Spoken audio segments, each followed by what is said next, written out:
warahmatullahi wabarakatuh. Bismillah, walhamdulillah, wassalatu wassalamu ala rasulillah wa ala alihi wa sahbihi ajma'in, amma ba'd. Segala puji hanya bagi Allah subhanahu wa ta'ala. Dialah Rabb yang telah memberikan kepada kita begitu banyak kenikmatannya. Di antaranya yaitu nikmat kesehatan dan kesempatan. Dan nikmat yang sangat besar diberikan oleh Allah subhanahu wa ta'ala, yaitu nikmat iman dan Islam, sehingga kita dapat berkumpul di tempat yang sangat mulia ini. Salawat dan salam tak lupa pula kita kirimkan kepada Nabi Muhammad sallallahu alaihi wasallam yang telah membawa kita dari sempitnya dunia menuju ke luasnya akhirat yang masih bisa kita rasakan sampai pada detik ini. Jamaah sekalian yang insyaallah dirahmati Allah subhanahu wa ta'ala, di dalam kehidupan sehari-hari kita tidak jarang kita mengalami yang namanya musibah atau ujian, seperti hal-hal yang menyedihkan, mengecewakan, bahkan sampai menimbulkan sakit hati. Dan musibah atau ujian itu ada bermacam-macam. Entah itu kehilangan orang-orang yang kita cintai, kehilangan harta benda, disakiti, difitnah oleh orang lain, dan mengalami bencana alam. Seperti pada beberapa hari kemarin di wilayah kita dan sekitarnya telah terjadi bencana alam, yaitu gempa bumi, yang menjadikan diri-diri kita merasa ketakutan. Dan semua ujian atau musibah itu datangnya dari Allah subhanahu wa ta'ala. Kita harus meyakini, wajib kita yakini bahwa semua itu terjadi atas izin, sepengetahuan dan kuasa Allah subhanahu wa ta'ala. Karena tidak ada satupun peristiwa yang terjadi di alam semesta ini kecuali diketahui oleh Allah subhanahu wa ta'ala, sebagaimana yang dijelaskan di dalam Al-Quran pada surah Al-An'am ayat 59. Allah subhanahu wa ta'ala berfirman, wa 'indahu mafatihul ghaibi la ya'lamuha illa hu wa ya'lamu ma fil barri wal bahri wa ma tasqutu min waraqatin illa ya'lamuha wa la habbatin fi dhulumatil ardh wa la ratbin wa la yabisin illa fi kitabin mubin. Dan di sisinya kunci-kunci yang gaib, tidak ada yang mengetahuinya selain Dia. Dia mengetahui apa yang ada di darat dan di laut. Tidak ada sehelai daun pun yang gugur yang tidak diketahuinya.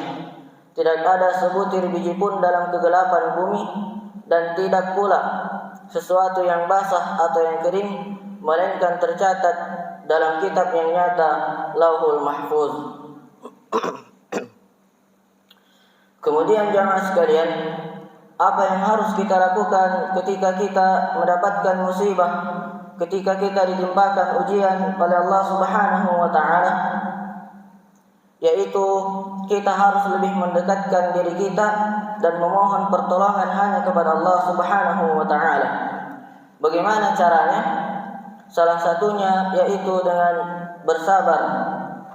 Sebagaimana Allah subhanahu wa ta'ala berfirman dalam surah Al-Baqarah ayat 155.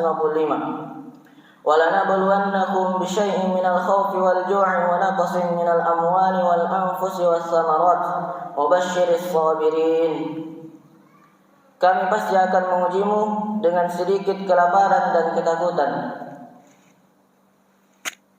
kekurangan harta, jiwa, dan buah-buahan, dan sampaikanlah kabar gembira kepada orang-orang yang bersabar. Dari ayat tersebut kita bisa tahu bahwa ketika kita mendapatkan musibah atau ujian dari Allah subhanahu wa ta'ala, kemudian kita bersabar, maka kita akan mendapatkan kabar gembira. Kita akan mendapatkan kegembiraan dari Allah subhanahu wa ta'ala. Dan apa kabar gembira itu jamaah sekalian? Yaitu orang-orang yang bersabar akan bersama dengan Allah subhanahu wa ta'ala. sebagaimana yang disebutkan dalam surah Al-Baqarah ayat 153. Allah Subhanahu wa taala berfirman, "Ya ayyuhalladzina amanu ista'inu bis-sabri was-salah, innallaha ma'as sabirin." Wahai orang-orang yang beriman, mohonlah pertolongan kepada Allah dengan sabar dan salat. Sesungguhnya Allah bersama dengan orang-orang yang sabar. Jadi jamaah sekalian, ketika kita mendapatkan musibah, maka bersabarlah. Karena ketika kita bersabar, maka kita akan bersama dengan Allah Subhanahu wa taala. Dan ketika kita bersama dengan Allah, maka pasti kita akan dilindungi. Kita akan merasa aman dan tenang.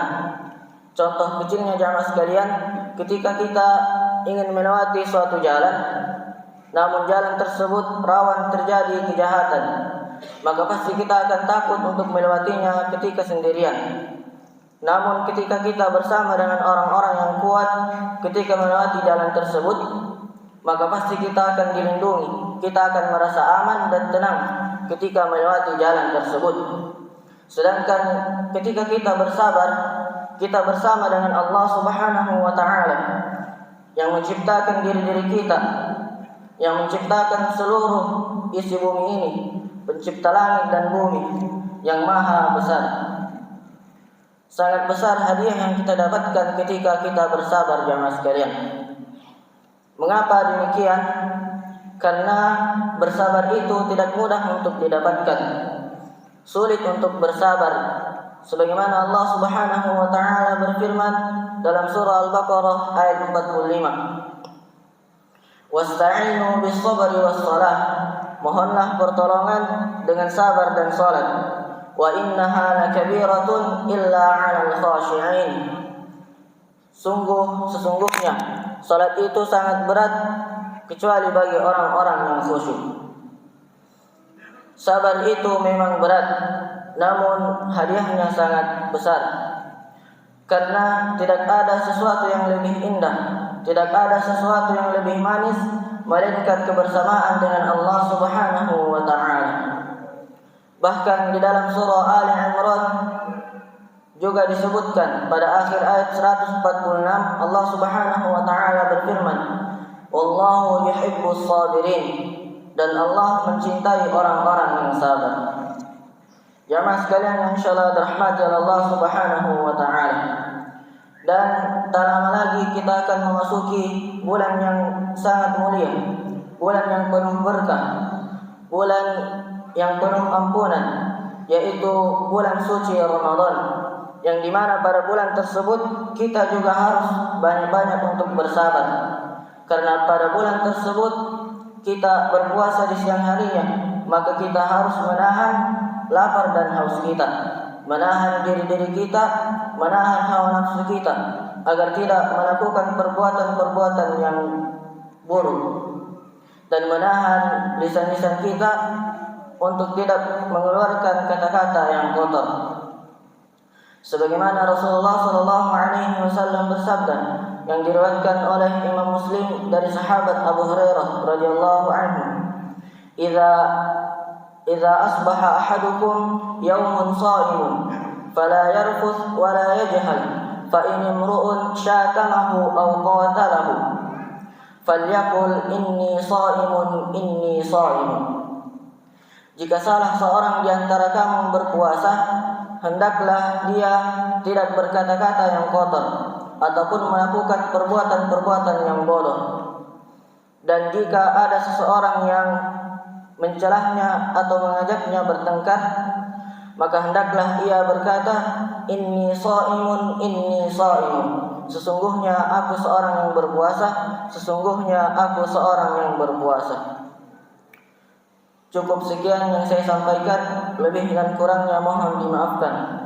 Barakallahu fikum wa jazakumullahu khairan wa subhanakallahumma rabbana wa bihamdik asyhadu an la ilaha illa anta astaghfiruka wa atubu ilaik. Wassalamu alaikum warahmatullahi wabarakatuh.